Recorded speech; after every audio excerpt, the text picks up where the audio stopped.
the meeting to order. A quorum being present, Representative Lilly moves adoption of the minutes of March 5th, which are in your folder. All those in favor, say aye. Aye. Opposed? Motion passes. Representative Erdahl. Madam Chairman, I noticed that Representative Hansen is late, and normally when I was chair, if the author of a bill was late or didn't show up for a presentation, we just automatically pass the bill on to the next time. We refuse to hear it. Well, Unless he has a real good excuse, I don't think that we should hear this bill. Representative Hansen. Madam Chair and Representative Erdahl, I had constituents in my office. I think that was probably a pretty good reason. Well, I don't know, Madam Chair. I suppose we could let it pass, being it was constituents. Well, But I, Well, yeah. It may cost you. all right, maybe cupcakes tomorrow. Representative Hansen. Madam Chair and members of the committee, I apologize for being late, and I respect the committee, and I sincerely do apologize for being late. I'd like to introduce House File 1926. This is the annual Outdoor Heritage Fund recommendations Right. and appropriations. Okay, as we start with, despite Representative Erdahl's comments, I'll move that House File 1926 be re-referred to the Committee on Ways and Means. Okay, Representative Hansen.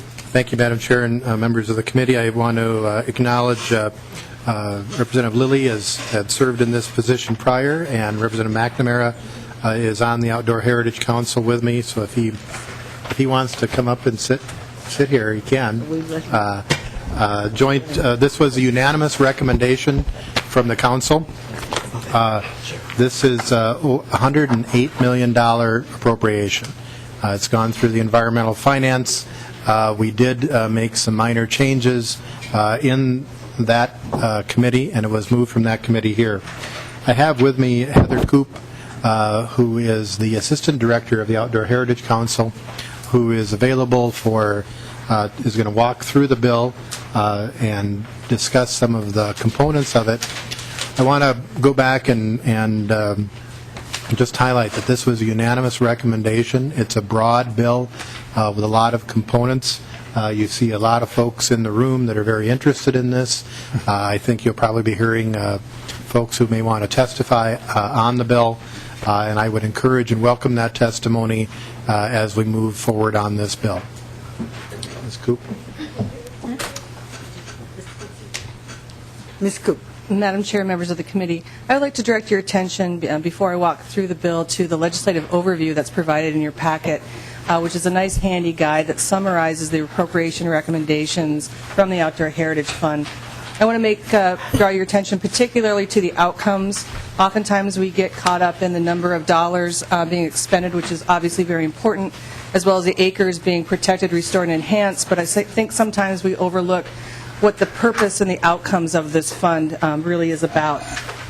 On the first page of the legislative handout, it describes what some of the very common outcomes associated with many of these projects, and they include improved aquatic indicators, remnant prairies and wetlands that are perpetually protected, restored, enhanced habitat for migratory waterfowl, upland birds, and species of greatest conservation need, forest lands that are protected from development and fragmentation, wetland and upland complexes that will consist of native prairies, restored prairies, quality grasslands, and restored shallow lakes and wetlands.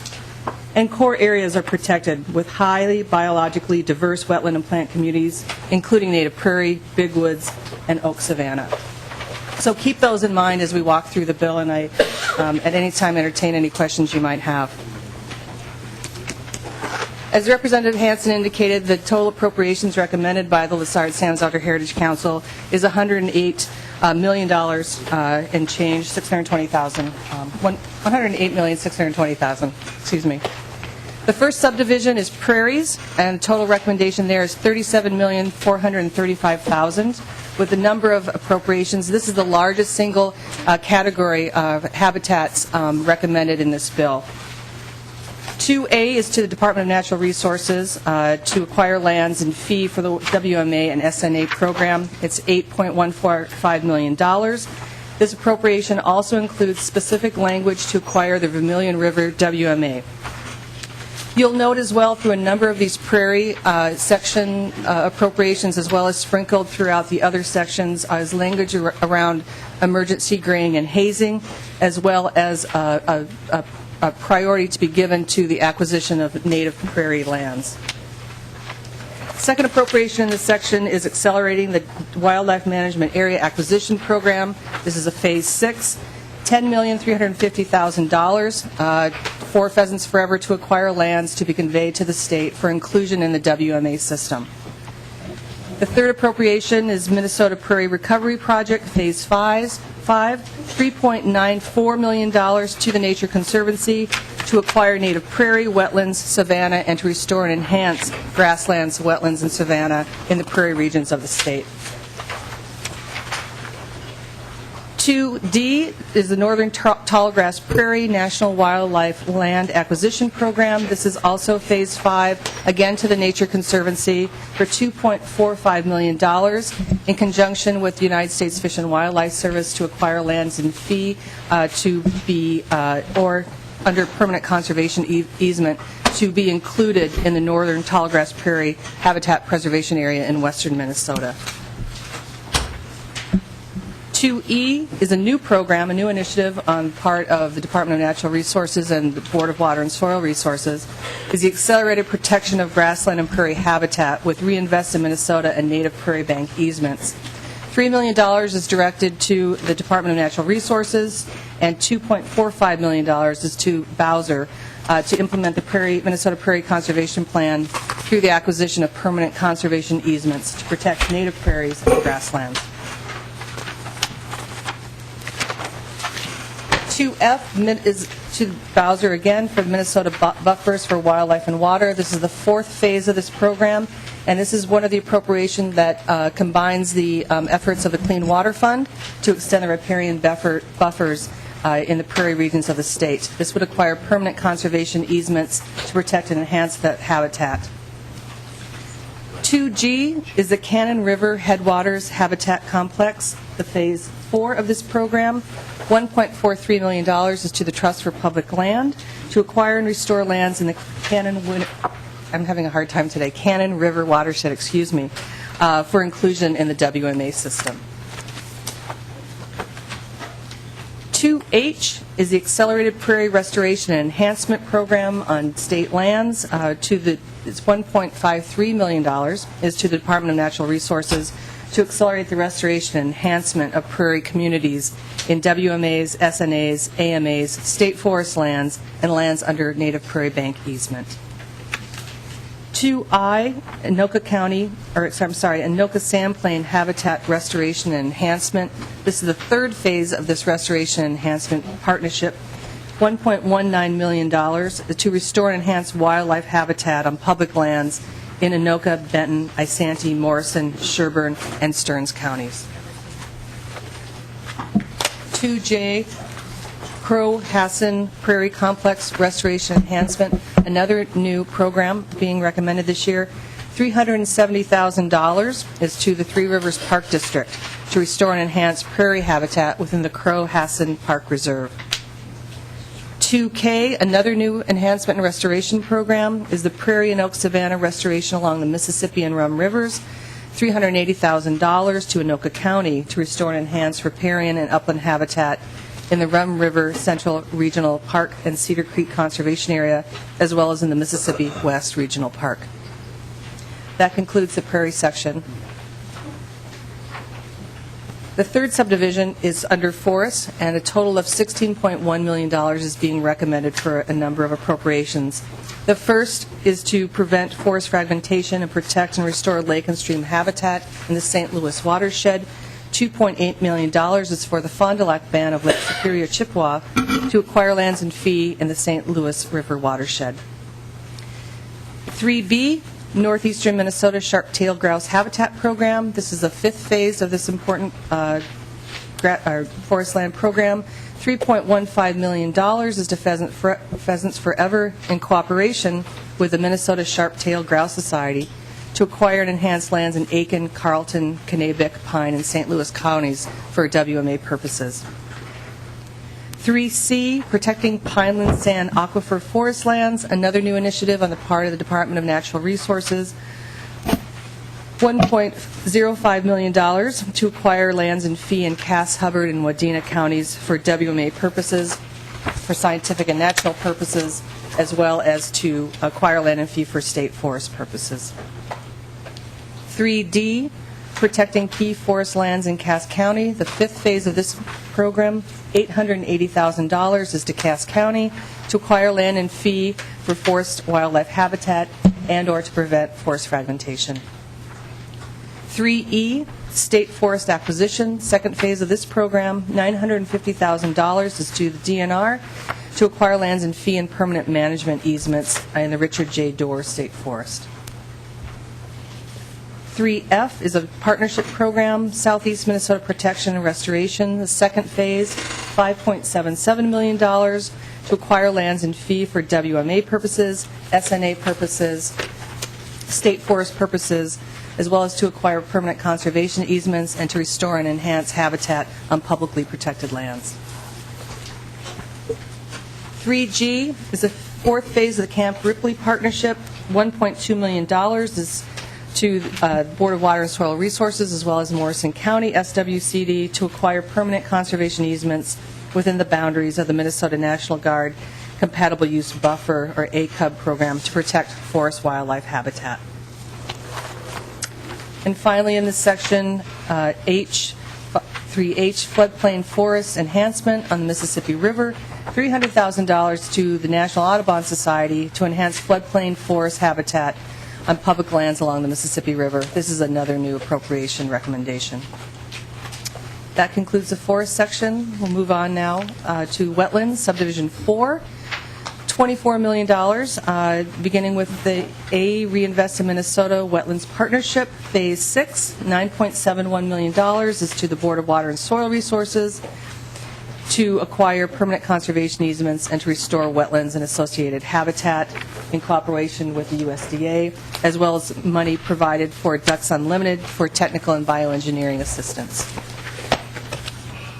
4B, accelerating the waterfowl production area, Phase 6. $7.28 million for Pheasants Forever to acquire land and fee for the WPA system in cooperation with U.S. Fish and Wildlife. 4C, Living Shallow Lakes and Wetland Initiative, Phase 4, $4.91 million to the DNR, in cooperation with Ducks Unlimited to assess, enhance, and restore shallow lakes and wetlands in Minnesota. 4D, Wild Rice Shoreland Protection Program, Phase 3, $198,000 to DNR to acquire land and fee, and $862,000 to the Board of Water, Soil, and Resources to acquire permanent conservation easements on wild rice lakeshore habitat for native wild rice bed production. 4E, Accelerated Shallow Lakes and Wetlands Enhancement, Phase 6, $1.05 million to the Commissioner to enhance and restore shallow lakes statewide. And that concludes the wetlands section. I'll move on to Subdivision 5 Habitats. $30,190,000 is contained in the appropriation recommendations in this section. First appropriation, 5A, is to the DNR Aquatic Habitat Phase 6 program, $2.56 million to acquire interest in land and fee for the AMA purposes and to restore and enhance aquatic habitat.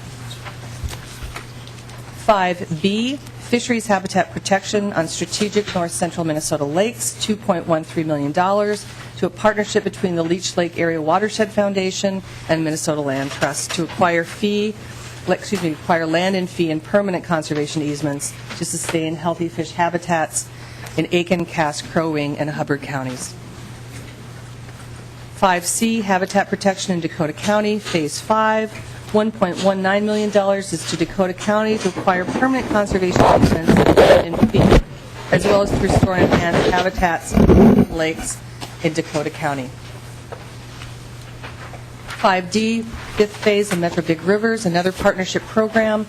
It is to acquire land and fee and permanent conservation easements, as well as to restore and enhance natural systems associated with the three big rivers, the Minnesota, the Mississippi, and the St. Croix.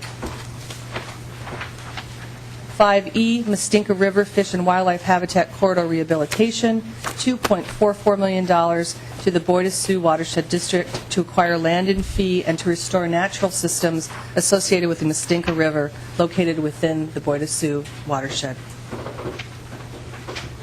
5F, Minnesota Trout Unlimited Cold Water Fish Habitat Enhancement and Restoration, Phase 6, $1.9 million to Minnesota Trout Unlimited to restore and enhance habitat for trout and other species in and along cold water rivers and streams throughout the state. 5G, second phase of the St. Louis River Restoration Initiative, $2.29 million is to the Commissioner to restore habitat in the lower St. Louis River estuary. Of this, $500,000 is directed to Minnesota Land Trust. 5H, Knife River Habitat Rehabilitation, Phase 2, $1.41 million is to the Lake Superior Steelhead Association to enhance trout habitat in the Knife River watershed in northern Minnesota. 5I, Restoration and Enhancement of Washington County Public Lands, another new appropriation recommendation, $430,000 to Washington County to restore and enhance habitat on public lands in that county, as well as 2J, Worth Park enhancements, $600,000 to the Minneapolis Park Board to enhance riparian and upland habitat within Worth Park in Hennepin County. 5K, evaluate effectiveness of aquatic invasive species prevention strategies, $4.04 million is to the Central Minnesota Initiative Fund to develop a series of pilot projects to enhance aquatic habitat by preventing the spread of aquatic invasive species. 5L is a Conservation Partner Legacy Grant Program. $4.455 million is to the Department to provide a competitive matching grants of up to $400,000 to local, regional, state, and national organizations to enhance, restore, and protect forests, wetlands, prairies, and habitat for fish, game, and wildlife. 5M is a new program, Conservation Partners Legacy Metro Grant Program, very similar to the previous appropriation. $4 million is for the same purposes outlined previously, but it is dedicated to applicants from the 7-county metropolitan area and cities with populations of 50,000 or more. That concludes Subdivision 5. Subdivision 6 is administration. And the entire subdivision is $885,000. Of that, $150,000 is for contract management to the Department of Natural Resources for contract management duties assigned in this section. 6B is to the Legislative Coordinating Commission, $570,000 for administrative expenses for the council and its staff and expense reimbursement and compensation for its members. 6C is the Technical Evaluation Panel, is $100,000 to the Department of Natural Resources for a technical evaluation panel to conduct up to 10 restoration evaluations. 6D is a high-priority pre-transaction service acceleration for LSOHC. It is $50,000 to the department to provide land acquisition pre-transaction services, including but not limited to appraisals, surveys, and title research for acquisition proposals before the council. 6E is the Legacy website.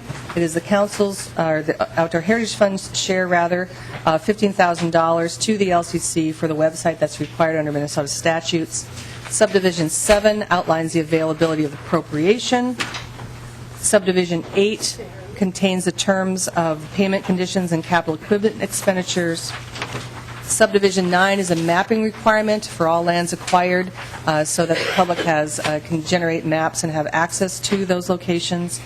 And Subdivision 10, it regards pollinators and directs recipients of money to include pollinators as part of their prairie restoration plans.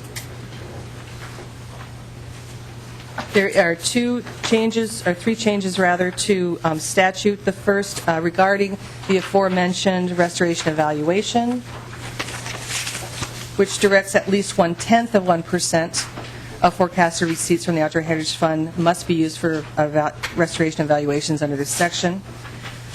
Section 4 outlines the acquisition of lands or interest in lands and requires commissioner approval. And Section 5, value assessment, requires that the most recently tax-assessed value be submitted to the council and to the Commissioner of Natural Resources before lands can be acquired in fee. With that, Madam Chair, I will stand for any questions.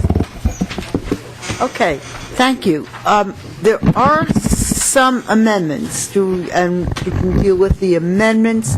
Are there people who want to make some comments on the bill as before us before we go to amendments? Representative Torkelson.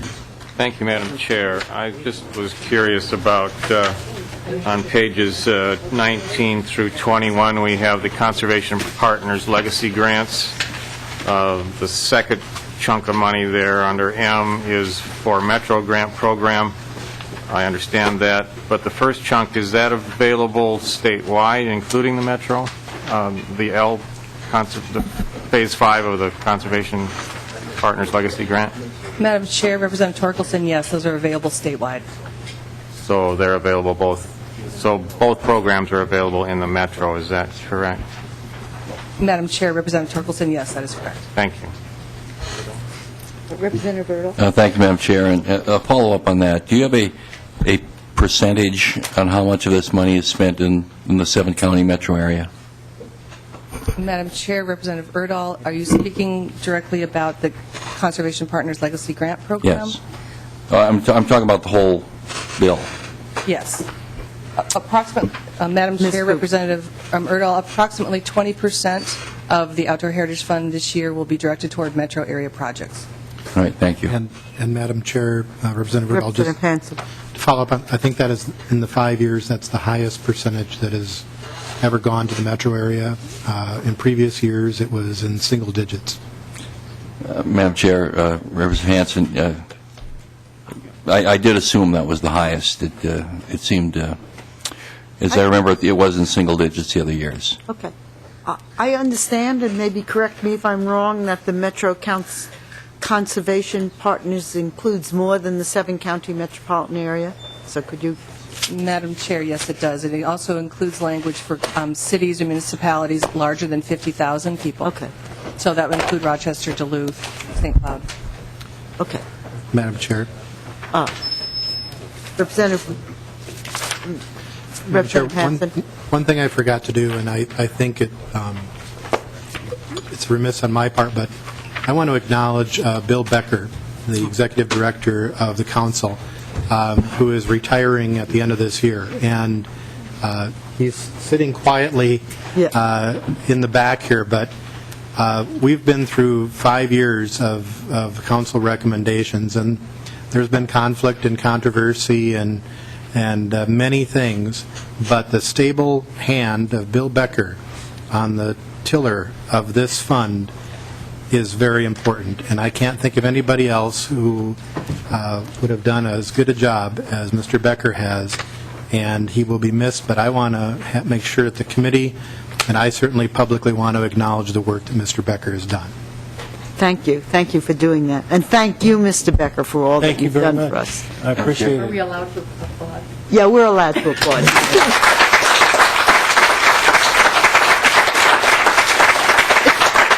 I'd like to say one thing. It's not the Senate. We can do that stuff. I Mr. first Becker. testified in front of the legislature in February of 1977.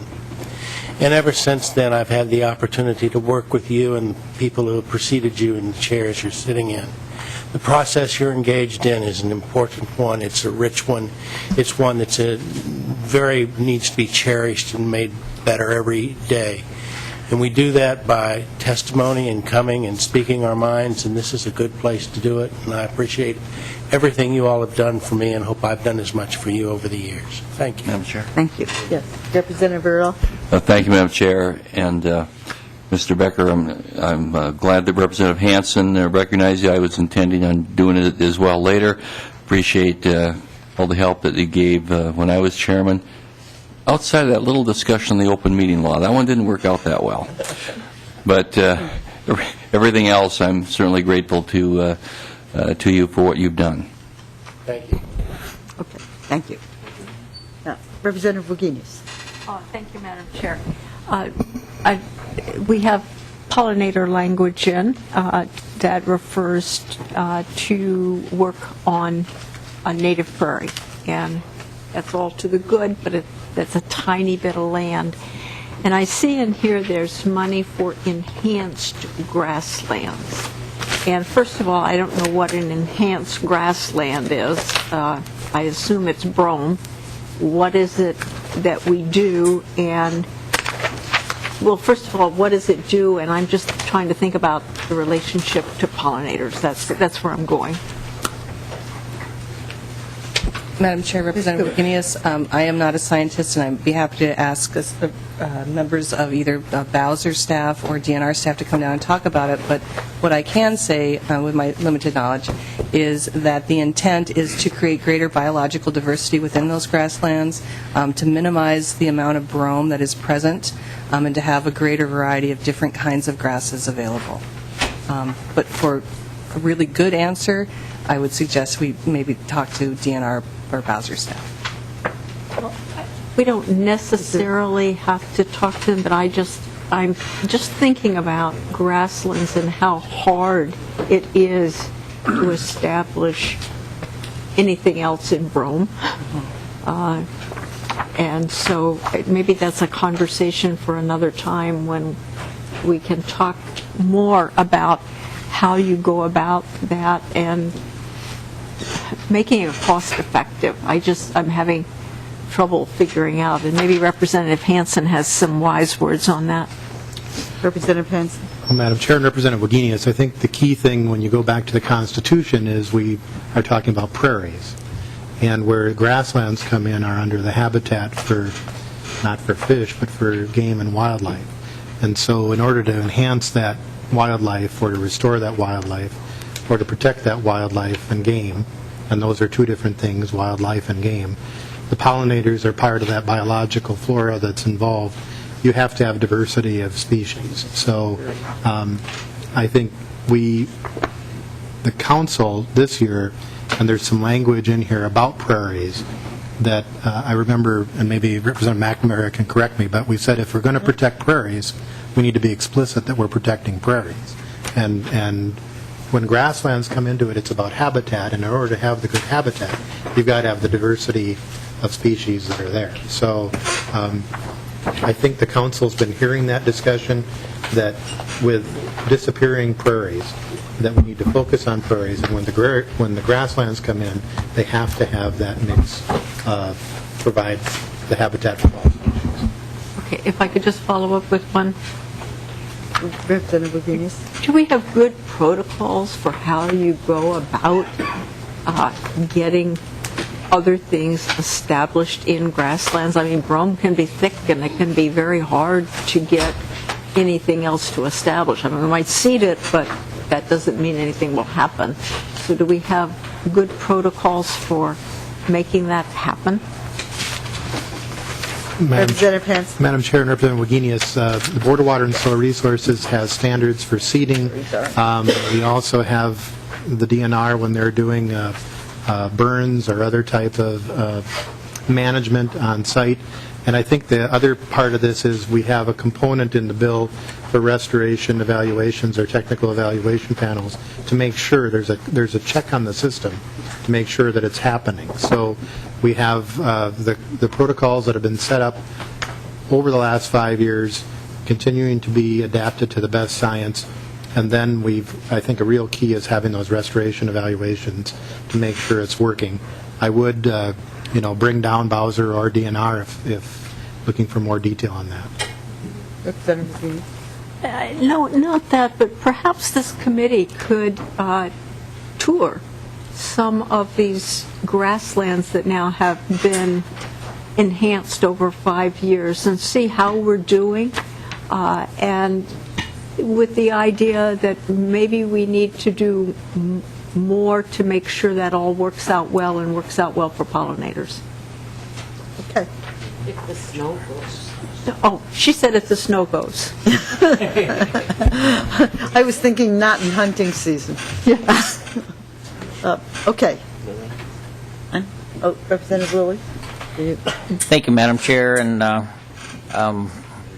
I just wanted to briefly add something. Representative Hansen mentioned Mr. Becker, and it was really an honor to be on the committee. I always felt like I was kind of a fake. I did some fishing, but I wasn't as much of a hunter and all that. But they did a great job, and Mr. Becker was great about teaching me at different times where I was definitely out of my league. And I think you often measure someone by the people they hire, and I think the two people that are by them there, Heather and Sandy, are really strong team members and great resources for all of us here. And as Bill goes on to do more fishing or whatever he's going to be doing, I hope we continue to use Heather and Sandy as great resources. So thank you, Mr. Becker. I just want to throw out the Lessard SAMs and then now serving on the LCCMR. One of the components that I really like about these are the citizens' involvement, and I was pretty happy to hear that you had consensus on this bill and moving forward. I am a Metro guy, so John Ward won't be surprised. I'm glad you moved the needle a little bit. Clearly these investments in this category make a lot of sense to be outstate predominantly, but there are investments that can be made in the Metro, and we have a lot of big deer and turkey. You guys could come down and hunt right pretty close to my house somehow. I don't know how, but they're pretty big. But anyways, the citizens, I think, is really a good component. One thing I just wanted to kind of throw out there that made me a little bit uncomfortable, and I just want to say it publicly. I think at one point in your process you had each member was given an allotment of a certain amount of money, and I would hope that you would consider not doing that in the future. I found that to be probably not the best process, and I would argue against that. So I hope in the future you consider doing something a little different, or that would just be an opinion.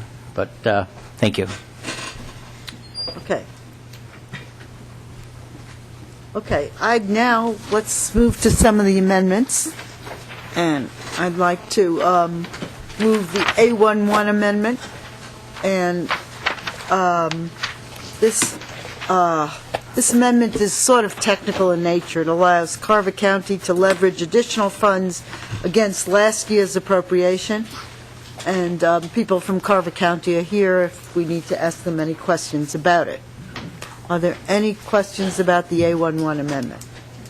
Representative Earl? Thank you, Madam Chair. I'm not sure if I understand it exactly. I mean, was money, I think the basic question is, was money given to Carver County to spend for a particular purpose, and that is now being changed to another purpose? I think so. Martin Walsh is here from Carver County, if you want to answer that question specifically.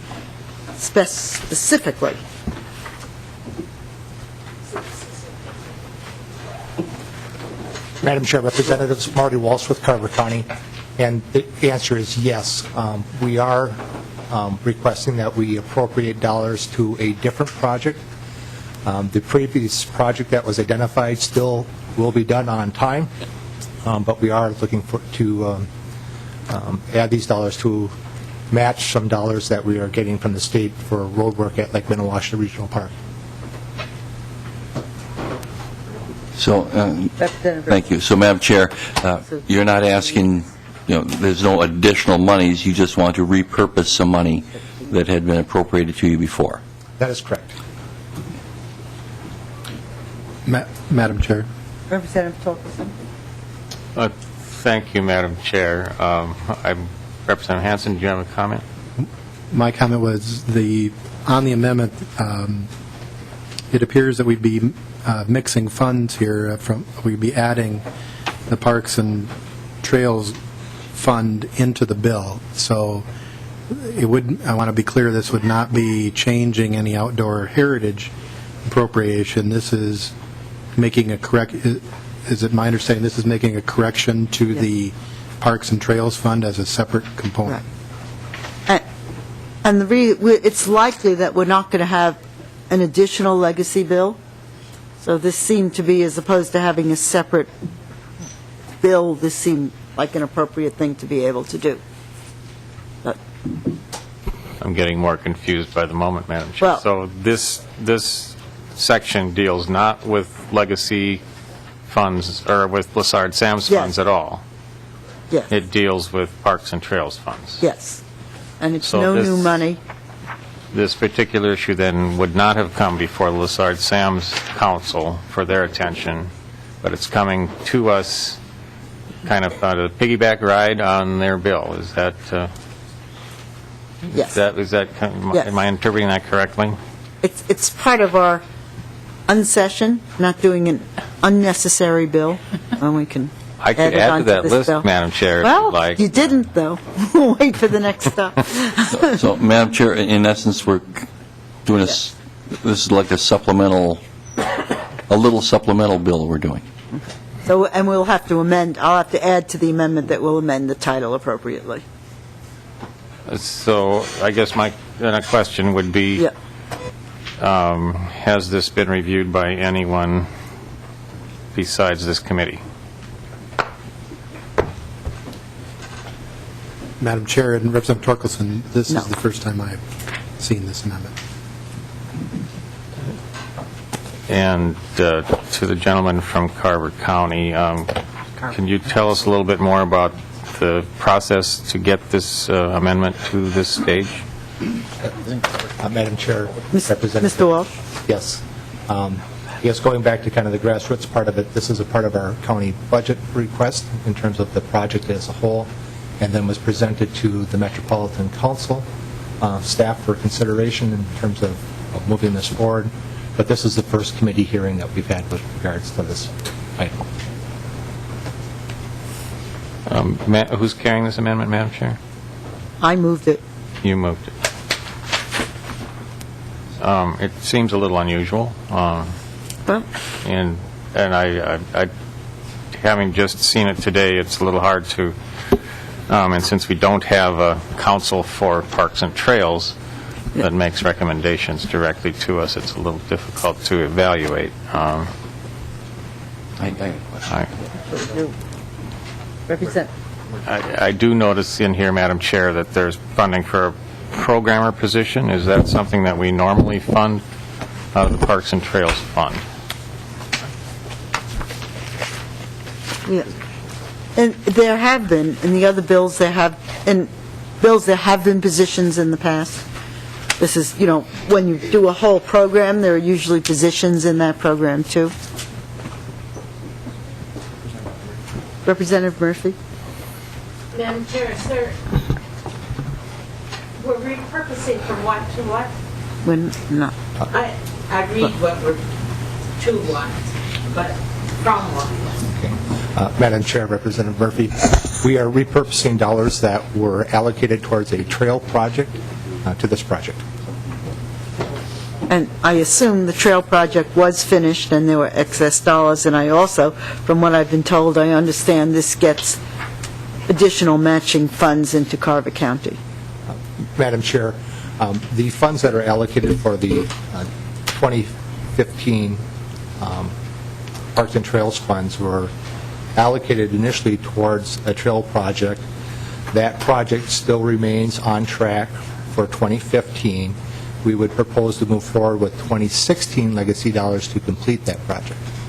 But we are repurposing 2015 dollars. Madam Chair,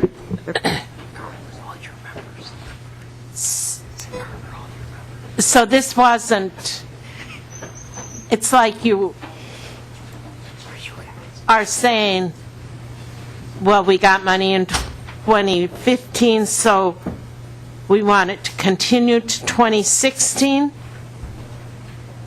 Madam Chair, that, and Representative Murphy, that's correct. What happened about a year ago is we were notified that we would receive grant dollars to pave a portion of a road project at Lake Minnewaska Regional Park, and this is the matching dollars towards that project. We didn't know that a year ago that we would receive the grant, and now it's an opportunity for us to take a look at how we might match those dollars with legacy funds. And so we are matching roughly $562,000 from the State Park Road account with about $270,000 of legacy dollars for that project.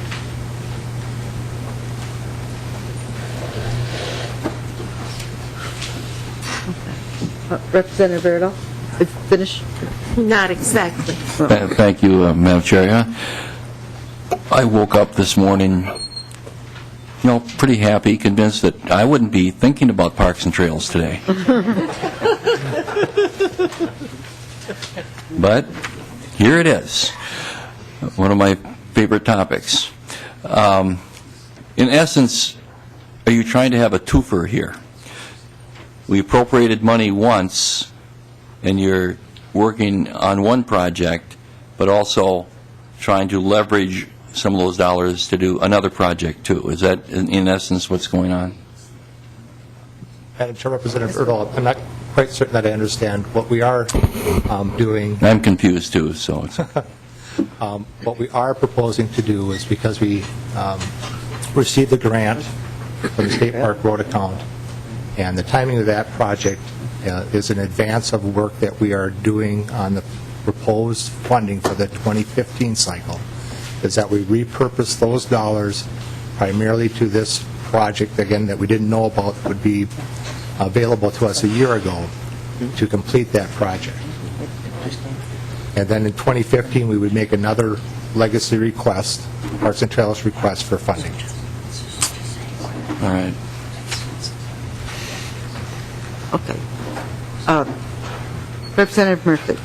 If we accept this amendment, will you avoid one application process? Madam Chair, Representative Murphy, I don't know that we would avoid an application process. We would each year that there are legacy dollars for Parks and Trails funds, we would make application for that. Madam Chair, This, I will point out, this is in Representative Cindy Pugh's district.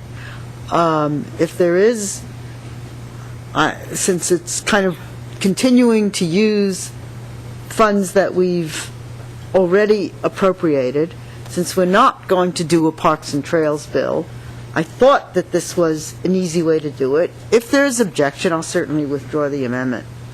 Madam Chair, do we use legacy funding for matching Parks and Trails funds in any other situations? I would hope we would. We certainly use legacy funds for matching federal funds in Duluth, which was incredibly good.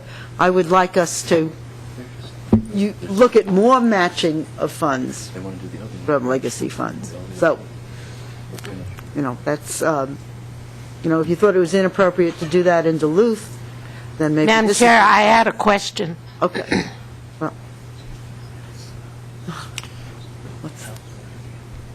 Okay. Madam Chair, are we having this bill tomorrow on the agenda? If we don't finish today, yeah.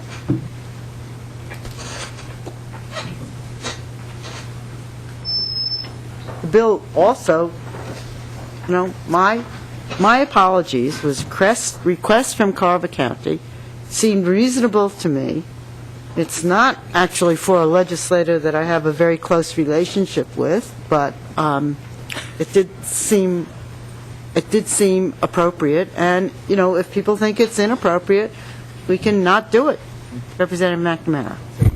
Well, thank you, Madam Chair, and certainly I understood, and maybe some folks didn't, that this was a Parks and Trails one, and normally, because that was two-year funding, Yeah. you wouldn't have a bill this year, so it would make sense if we're in need of a fix that it would be put into this bill, and I think that makes sense, and changing the title may be necessary. I don't see that as a big deal.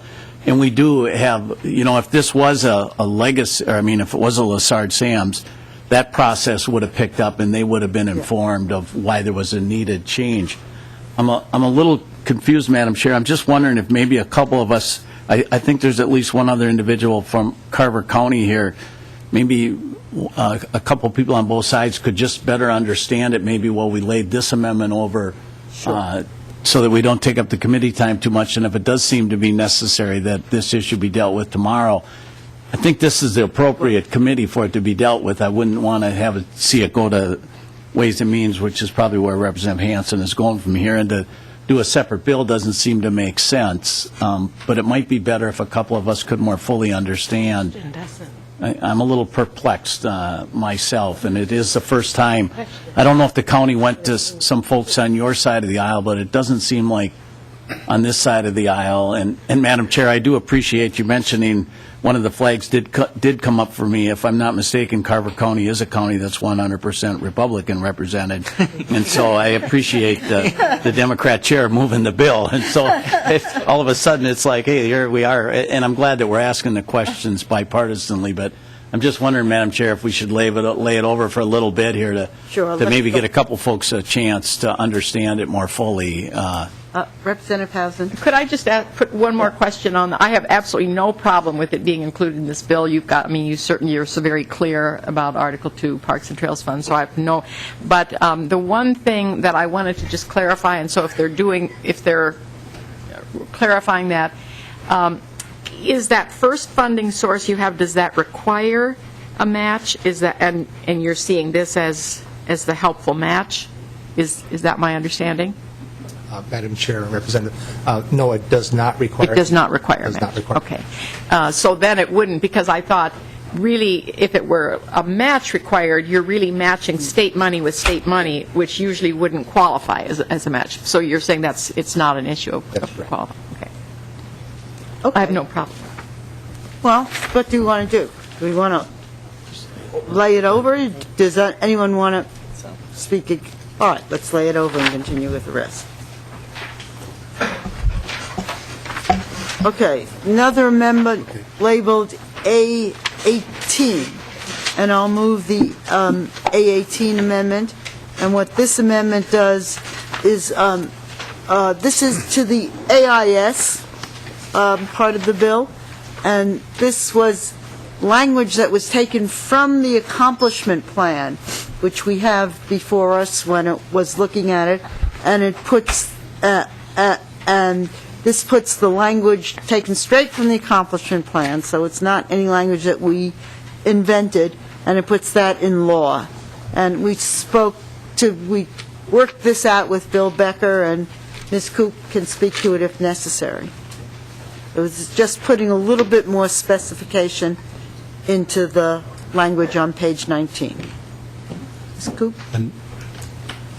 Is there anyone have any questions about it or any problems with it? Madam Chair, Mr. Hansen? I think there are. I've been approached that there are several folks in the audience that want to comment on AIS, and this might be the opportunity, since this amendment is before us, just to give the public. I think there are, unless you were going to have them at another moment in the committee, but I think they were here about this. Okay. Well, that's not a bad idea to have before we deal with this amendment. Let's have people comment on the AIS section in the bill. Who had, I think he said. Okay. Mr. Schneider, people who have said that they wish to comment on this.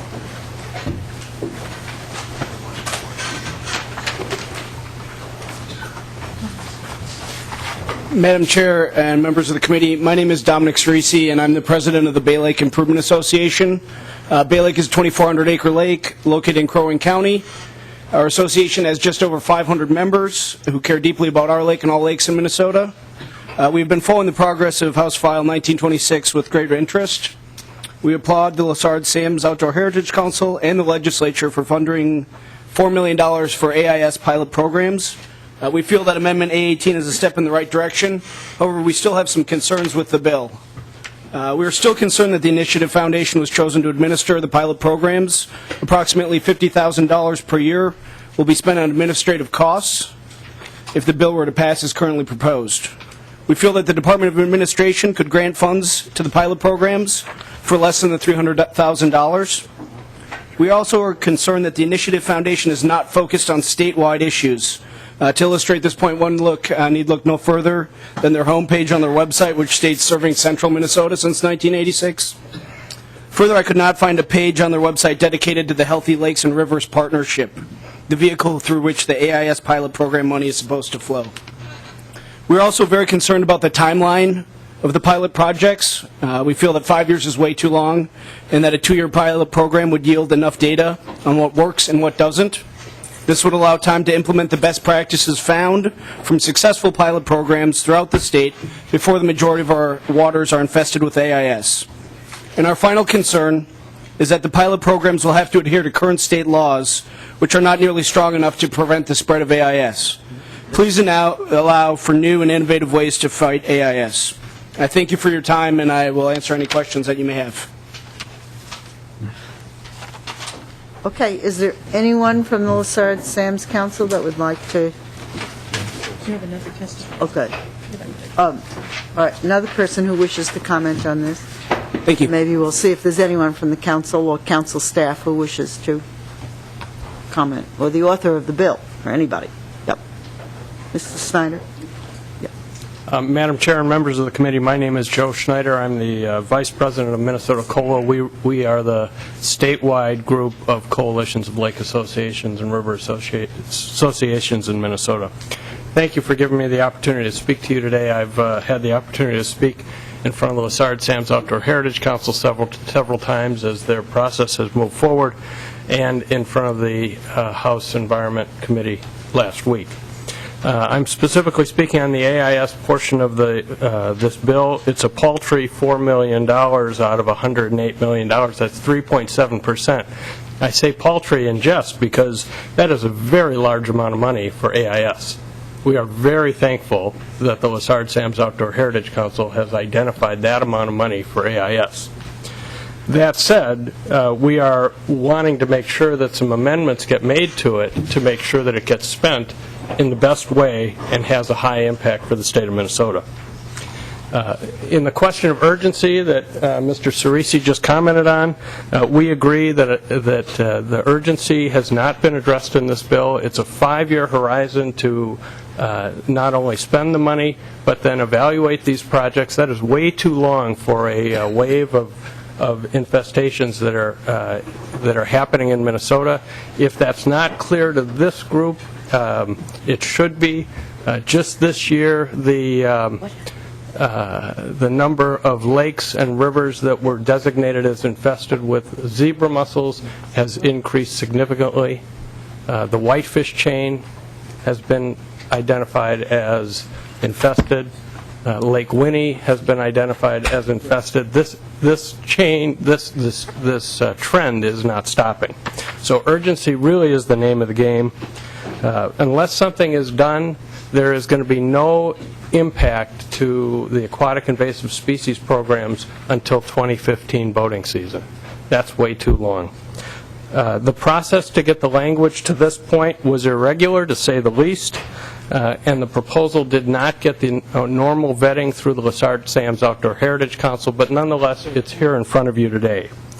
It does, as Mr. Cerisi indicated, have some excessive amounts of spend in the administration area that we would like to see change. So what can you do to make this $4 million provide greater value to the state of Minnesota for the taxpayer dollar? Please don't push it forward as it is. Amend it to deliver results in 2014 and 2015. Ways you can do that would be directing the DNR to do border checks and multi-lake inspection programs. They are positioned to do that today. It takes no new legislation to do that. It simply takes direction and money. Amend it to be used in 2 years, not 5. Amend it to allow the DNR to pilot proven solutions used in other states that may require some changes or some capabilities that are not currently in state statute but are proven solutions in other states. Amend it to require decontamination equipment to be deployed and staffed throughout the state. helping boaters who want to do the right thing, to decontaminate their boats, to be able to get that done in a timely and convenient manner. So with that, thank you for listening, and I would be happy to take any of your questions. I will have some comments, but is there anyone else in the audience who wishes to comment on this section? Okay. The one thing I will point out is that the amendment that we put on specifically refers to decontamination. That's great. And I know I've never been on Lassard Sam's, but I was on LCMR and in fact chaired it for several years. And work plans do get amended. So the statute does not say anything about 5 years and so forth. Of course, we're basing it on a work plan that says that, and I'll let the author of the bill, who's a member of the council, also speak to that. But the it could, members of the council could listen to what you're saying and could think of an amendment to the work plan without us, I guess anything we would put, if we would put that kind of language into the statute, it would prohibit, it would, if we put the language you want, it would prohibit them doing what they've kind of thought they would do. I'm somewhat comfortable, I understand what you're saying, but I'm somewhat comfortable with the fact that if early results show that they could move forward faster, there's nothing to stop them in the law from doing that. But let me go to the author of the bill and see what he has to say. And member of the council, right? Madam Chair, members of the committee, I think it's important to look at context of where we were a year ago on the question of aquatic invasive species and the Outdoor Heritage Fund. We were in a debate of whether it was appropriate to spend any money on aquatic invasive species, and I and ultimately the council supported putting aquatic invasive species in this bill. I do want to, and with Representative McNamara here, go back to address Representative Lilly's question, because whenever there was a vote, and there were votes on every appropriation on these issues, so there were votes recorded for each component on each of these items. So aquatic invasive species was included in the bill because there were votes to put it into the bill. And then the bill was voted on unanimously to make sure there were aquatic invasive species. The whole bill is in there, and this is a component of it. I believe aquatic invasive species are constitutionally appropriate because for the Outdoor Heritage Fund, because protect, restore, and enhance fish habitat. Fish, game, and wildlife, the fish habitat is there. So from a year, we are no longer debating whether outdoor heritage funds should be expended on aquatic invasive species. We are debating how and who and probably where, but the why is no longer there. And so the discussions on this have continued to evolve where people, I think the issues that have been raised in the public testimony in this committee and in the previous committee were also raised in the somewhat on the Outdoor Heritage Committee. We are hearing specific suggestions for approval. There is a council meeting on Friday. I think there's a value in bringing some of those to the council. We are not to Ways and Means yet.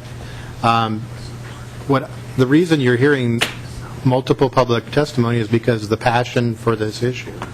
I think that Minnesotans understand aquatic invasive species is a threat to our natural resources. And so how do we do this? Minnesotans are being frugal. They're commenting that they want to make sure that the administrative costs are low. They want to make sure that we are saying that we're going to be efficient and effective. And the amount of money that's appropriated here was difficult to get. I mean, it was a difficult amount to get this money. I think this is a start. In the council deliberations, recommendations, we talked about this as a pilot project. What can work? What doesn't work? We need information for us to do that. To bring that statewide, it's going to take more money. But there are annual appropriations that allow for that to happen. I think that the amendment that is in front of us addresses some concerns, but not all.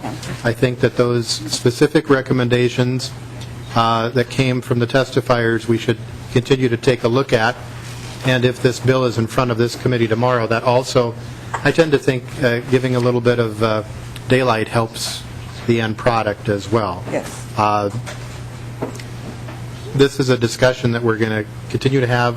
I hope the Senate is having this discussion as well in evolving, and I think the Council is doing that.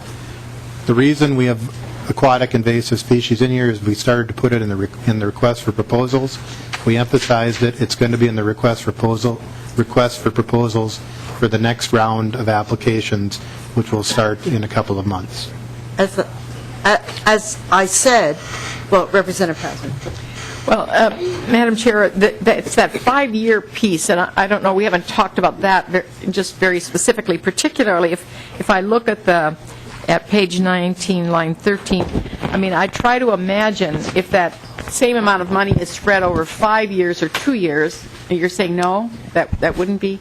Because then that whole required evaluation, the efficacy of inspection, I mean, it seems as though if you're spreading something over 5 years, that evaluation gets thinner. Madam Chair, Representative Hausen, I think there's some confusion around the 5-year limit.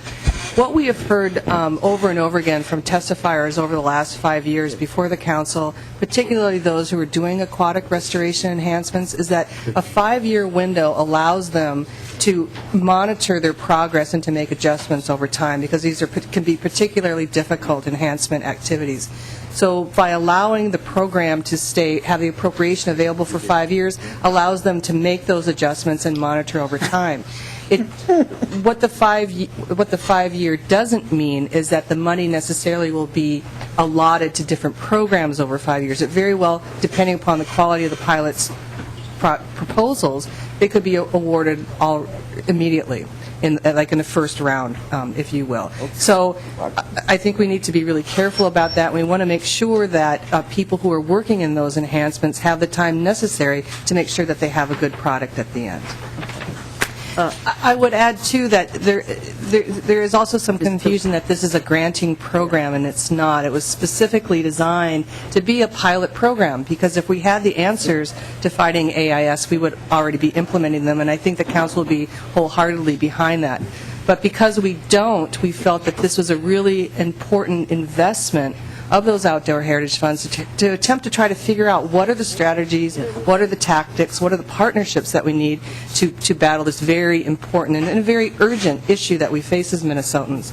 So we have to be really cognizant of that this is not meant to underwrite necessarily existing efforts. It very well might, but we're really looking for innovation. We're looking for really the kinds of answers that we've all been seeking, for the last decade or so. And hopefully this program will lead us through the evaluation piece to really understand what are the best tactics in which to make those investments. Again, I'd like to say if some of the objections raised were a problem with language in the statute, I'd be much more interested in pursuing it. But the fact is that it is in the work plan, and I know that work plans can be amended. And that this discussion obviously will be referred back to the Council. It doesn't bother me. And Madam Chair, if I may too, the accomplishment plans, and we just passed, I believe, out the draft accomplishment plan for this appropriation recommendation. At this point in time, all of the accomplishment plans for all of the recommendations are in draft form and can be modified at any time. They will not have a final approval, if you will, until the bill is signed into law. So there's still plenty of time to make the necessary adjustments as the legislature deems necessary and as more information comes forward. But it is a very good draft. It's very detailed, and we have every confidence that Mr. Hickman, Mr. Sumption, as co-managers from the Central Minnesota Initiative Fund, are well equipped to sponsor this program. Okay. Representative Ward.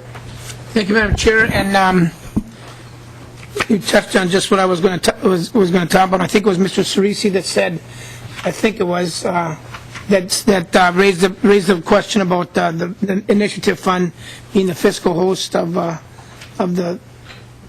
dollars. And I agree with Representative Hansen as well, and most of us sitting on this committee as well as other committees, the Environmental Committee and Capital Investment Committee and many Fish and Game Committee. I mean, there's all kinds of committees that have been talking about aquatic invasive species for a long time. And this Legacy Committee has also been talking about it, but this year took action. And Representative Hansen, I think you're absolutely right on, spot on with thank you to the Lessard Sands for putting, and both you gentlemen talked about that, for putting the $4 million there.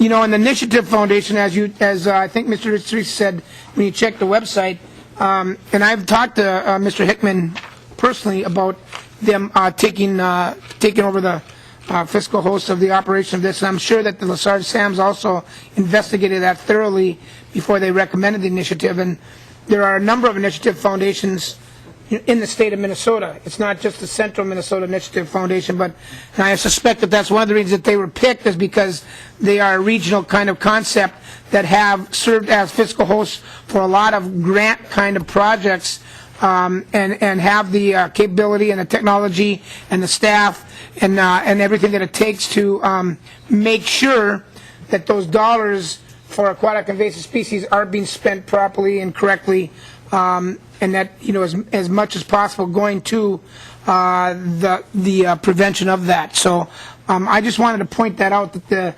Mr. Hickman and I have talked personally about that, and he has assured me that the Initiative Foundation is ready, able, capable, and ready to go with this whole project. So I just wanted to touch base on that.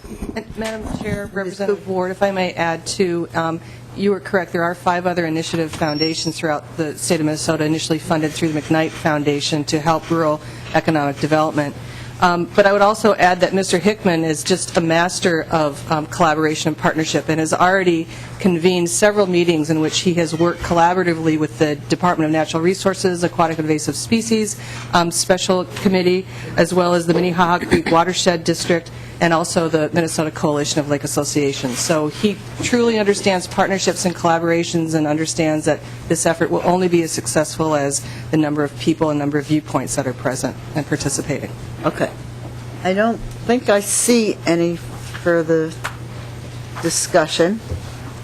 All those in favor of the amendment, say aye. Aye. Aye. Opposed? Motion passes. Okay. I've been heard from conversation from some members that their objections to the A11 amendment are dissipating. So I'll try to. Representative Erdahl. Thank you, Madam Chair. We have decided that Carver County is a beautiful place and deserves to be made only better. That makes me, since it has Republican representatives. Okay. All right. The A11 amendment was moved. I didn't withdraw it. All those in favor of the A11 amendment say aye. Aye. Aye. Opposed? Motion passes. Thank you. Okay. Now have a Wagenius amendment, Representative A15. Representative Wagenius. Thank you, Madam Chair. I'd like to move the amendment. This is adding some additional money to a project that is already going on. I understand that it is something that the Lessard Sands folks have considered and says, yes, we need to do this, and I would ask that perhaps Representative Hansen could give us a little bit more background on this. Representative Hansen. Madam Chair, and I was still dealing with a little bit on the 5-year. I think there's maybe an amendment coming from council back on the AIS issue, so I need to get, which amendment are we on? A15. Shell Rock River Watershed. Yes. So the Shell Rock River, and I know there are people here to testify on this that drove up from Albert Lee. We did discuss this in the council, that if there were funds that were available, and I would like to get 2 things. One is Ms. Coop to just talk about the fund balance for availability of this appropriation, and also about potential cancellation that may provide the dollars. and then I would like to get the Albert Lee folks on to explain why this appropriation is needed. Okay, Ms. Coop? Madam Chair, Representative Hansen, the current fund balance as of December 12th is approximately $4.9 million on the bottom line of the Outdoor Heritage Fund. We have recently been apprised of a prior appropriation's inability to acquire a particular piece of land, in which that was the only land to be acquired. It was a land addition to the Janet Johnson May in Chisago County. Does not look like that appropriation is going to be fulfilled, purpose is going to be fulfilled, and there'll be about $577,000 canceling. That appropriation, however, is open until June 30th, so we won't know for sure until at that time. Representative Erdl. Thank you, Madam Chair. Ms. Coop, that you gave us a dollar amount, was it 4.9? Madam Chair, Million? Representative Erdl, yes, sir. What, do you have a percent on that? What percent do we have on the bottom line? It's about 5%. It's about approximately 5%. Okay. Is there Thank you. someone from Albert Lee here who wants to speak to this briefly?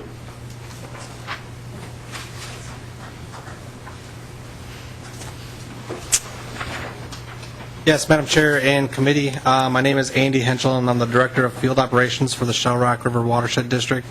And first, I just want to say thank you for the support for all of our continuing projects, and I'm definitely here to answer any questions you may have. Is there any questions?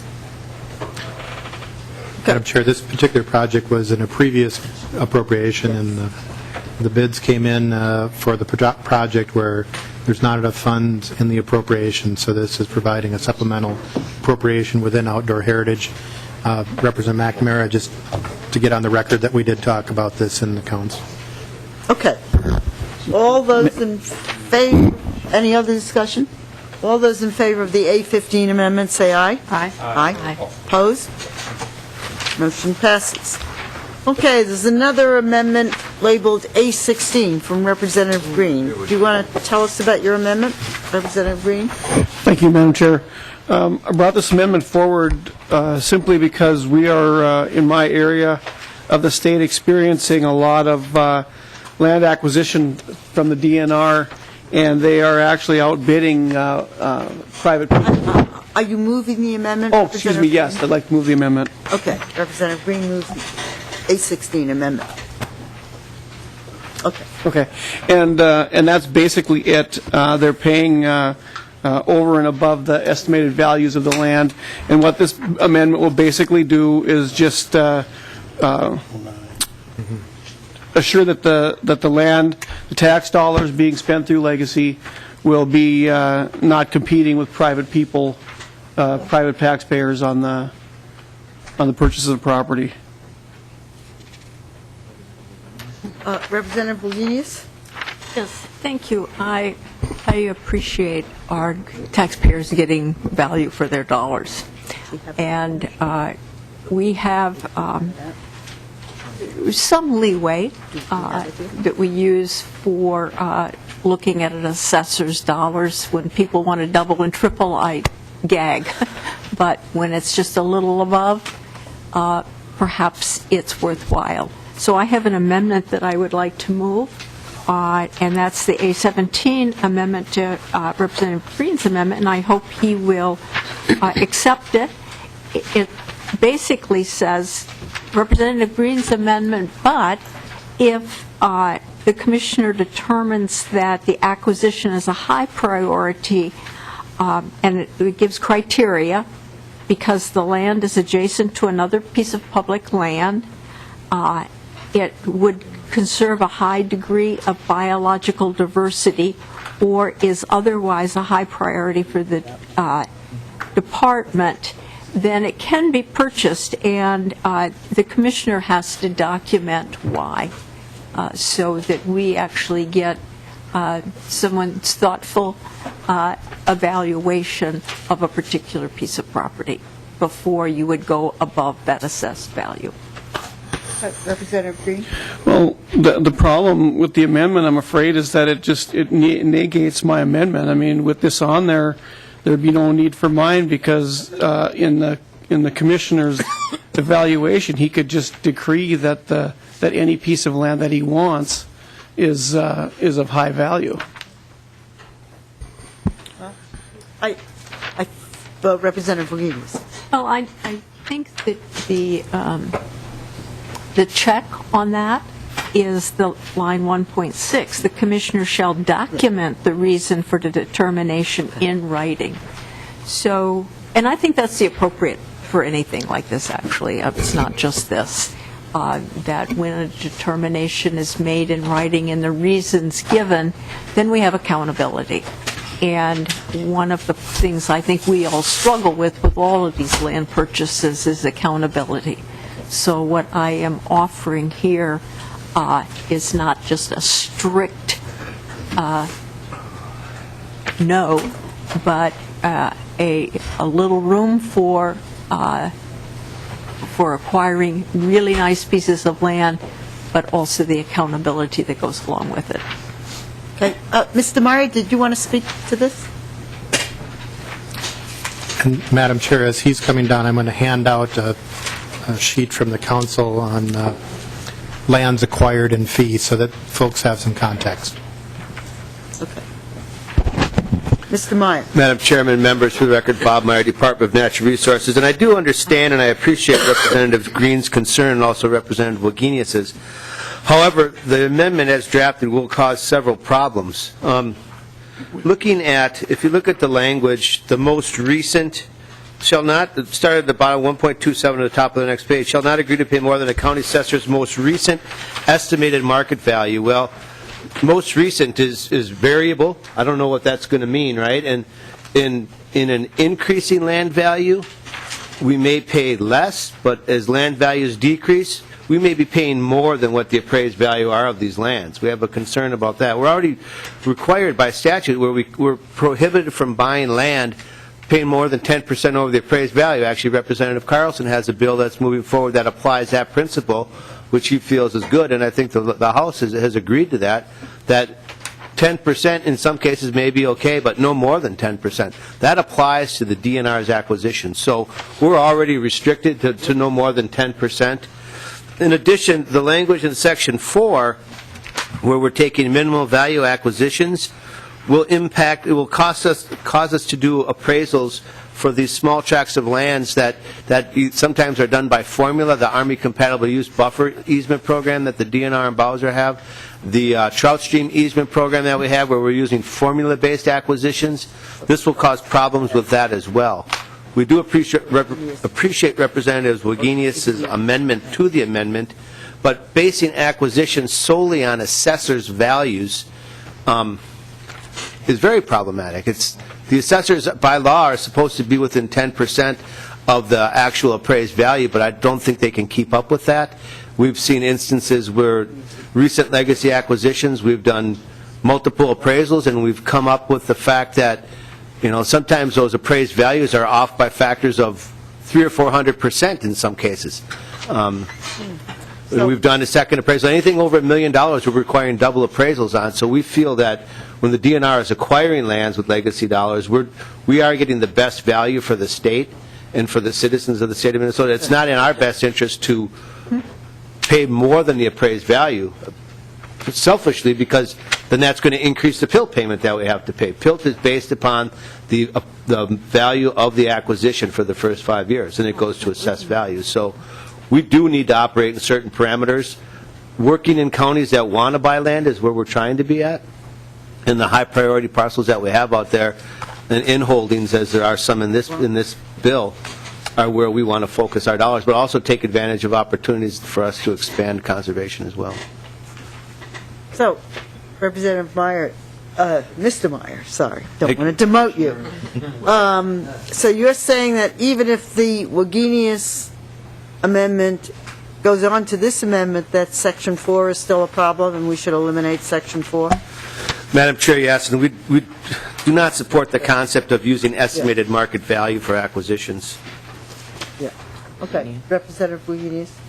Well, I think you made one of the best arguments for using the estimated value of an assessor, because our appraisals are wildly wild.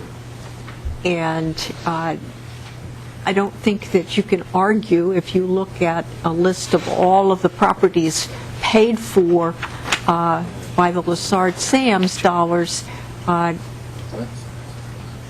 the price per acre goes from very little to almost $100,000 per acre. So Representative Green is on to something that we need to be a little more conservative, and I am just making his proposal more oriented to accountability rather than just a strict bright line. So if we didn't have these wildly different values of price per acre that we were paying, your argument might be good. But we have these wildly different price per acres, and that's not right. Madam Chair, Mr. Moyer. Representative Wagenius, I understand your concerns, and we have been seeing some differences in opinion, so to speak, on the way lands have been appraised in the past. That's why we try to get second-hand opinions, or second appraisals. But if you look at the landowner Bill of Rights in 84.0274, the landowner has the right to have the property fairly appraised by the state. That's going to be in subdivision 5, 2D. So we're now setting up some language, I think that's in conflict of the landowner Bill of Rights here, where that landowner does have the right to a fair appraisal. And I would encourage us to have a conversation with the Assessors Association, perhaps, on this amendment. I don't think they can keep up with the demand for assessed values of land. We all in this room are very much concerned about the best value for the state and not driving up property values. We don't want to do that. We want to make sure we're paying that landowner the fair amount of money for their land. And I think the language in this amendment needs to be examined to make sure that we're doing that. Representative Wagenius. We need a landowner Bill of Rights for land where we are saying to the landowner, we are going to take it. We are going to build a road here. We are going to put up a power line here. I wouldn't change that in any way, shape, or form. But these are not purchases where the state says, I am taking your land. These are people who are willing sellers, and if they don't have to sell to the state, and we don't have to buy. It's a very different situation. In fact, one of the big arguments that we got for, we have heard, is that when we had multiple people going out there and acquiring land on behalf of DNR and behalf of the state citizens, we would get prices that were less. That's what I was hearing 5 years ago. We would get bargain deals. We're not getting bargain deals. We're paying top dollar now. So it's absolutely flipped. We're paying top dollar, and perhaps Representative Green's and my combination is not the right combination, but we are paying top dollar. And somehow we've got to go back to being more conservative with the taxpayers' dollars. Madam Chair, just quickly, I wholeheartedly agree. Just, if I had to sell my house based upon the market assessed value versus what the market price of it is, I wouldn't sell my house. And I think that's where the landowners will be based with this language. So I would love to be able to work with both of you and talk about this issue further, but I think the way it's written is going to cause problems for the work that we want to do in conservation with the legacy bill. Representative Wagenius. We do have like 3 minutes left. So. Okay, well then, Madam Chair, we have had this conversation back and forth before, and you haven't come up with an alternative. Representative Green came up with an alternative. I tried to broaden it somewhat. Come up with an alternative that gives the taxpayers a better bang for their buck. Representative Wagenius, your amendment is still before us. Okay. Representative Torkel. I'm going to pass, Madam Chair. Okay. Okay. Representative Green? I just want to clarify a couple of things here. First of all, if it'll get the votes, I will take the amendment to my amendment. But secondly, to make sure that people know, nobody is telling the landowner what they have to ask for their property. They can ask 3 times what it's worth if they want, and if they can get it, that's fine. What this amendment is saying is that state dollars can only go so far. That's what this amendment does. Does not prohibit anybody from asking whatever they want for their property. Okay.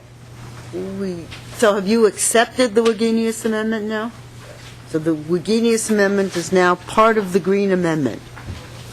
Okay, we now have, so all those in favor of the motion to adopt the A16 amendment on the bill, say aye. Aye. Opposed? Nope. Okay. The amendment passes. Okay. Does anyone want to come back tomorrow to finish this bill, or do we want to pass the bill as amended out? Or are there any other comments on the bill?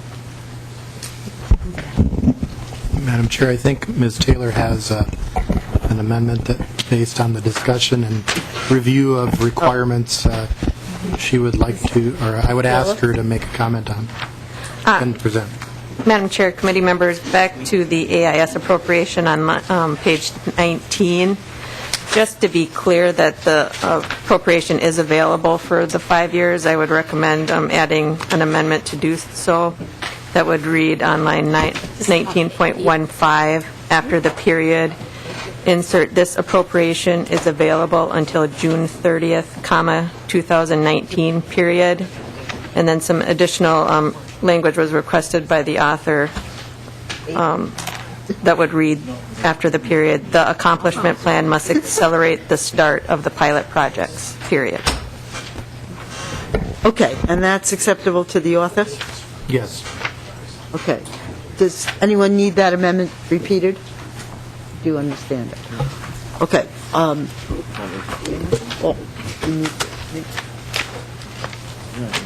Okay, I guess I'll move it. I guess Ms. Taylor gets to say it, but she doesn't get to move it. Okay. All those in favor of the corrective amendment, say aye. Aye. Aye. Opposed?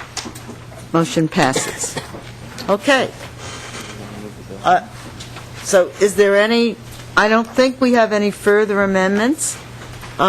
Is there any further discussion of the bill? Okay, so therefore I'll renew my motion that House File 1926 as amended be re-referred to the Committee on Ways and Means.